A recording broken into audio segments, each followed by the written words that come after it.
അപ്പം നമ്മുടെ ഇന്നത്തെ തരം എന്ന് പറയുന്നത് നമ്മുടെ ബ്രെഡ് കുട്ടന്മാരാണ് ഗൈസ്. അപ്പം നമ്മൾ 1 2 3 4 5 ബ്രെഡുകൾ എടുത്തിട്ടുണ്ട് ഗൈസ്. അതിന് നേരെ മിസ്കിയിലിട്ട് 2 കറക്കും കറക്കി ഇങ്ങനെ പൊടിച്ചെടുക്കുക. വേണേൽ ബ്രെഡിൻ്റെ സൈഡൊക്കെ നമുക്ക് കട്ട് ചെയ്തെടുക്കാം കേട്ടോ. പക്ഷെ ഞാനൊന്നും ചെയ്യുന്നില്ല. പിന്നെ ചട്ടി വെച്ച് അതിൻ്റെ മണ്ടിലേക്ക് 2 സ്പൂൺ നെയ്യ് ഇട്ട് കൊടുക്കുന്നുണ്ട്. അത് നെയ്യൊക്കെ ഒന്ന് സെറ്റായി വരുമ്പോൾ നമ്മുടെ ബ്രെഡ് കുട്ടന്മാരെ അതിലേക്ക് ഇട്ട് കൊടുക്കുന്നുണ്ട്.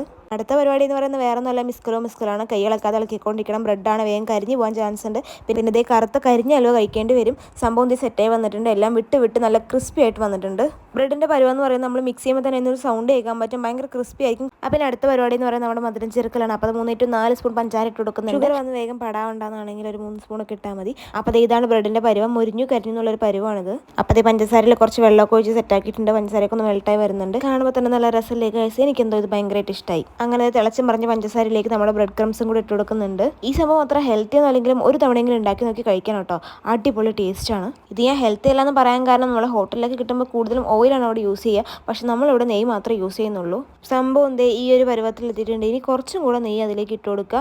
ഇതിൽ വേണേൽ പാലും കൂടെ ആഡ് ചെയ്യാം കേട്ടോ. പക്ഷെ ഇപ്പം തന്നെ ഭയങ്കര ടേസ്റ്റാണ്. പാൽ ആഡ് ചെയ്യേണ്ട ആവശ്യമൊന്നുമില്ല. വീഡിയോ ഇങ്ങനെ കണ്ടുകൊണ്ടിരിക്കാണ്ട് വേഗം പോയി സബ്സ്ക്രൈബ് ചെയ്തോളൂ. അപ്പോൾ അടുത്ത വീഡിയോ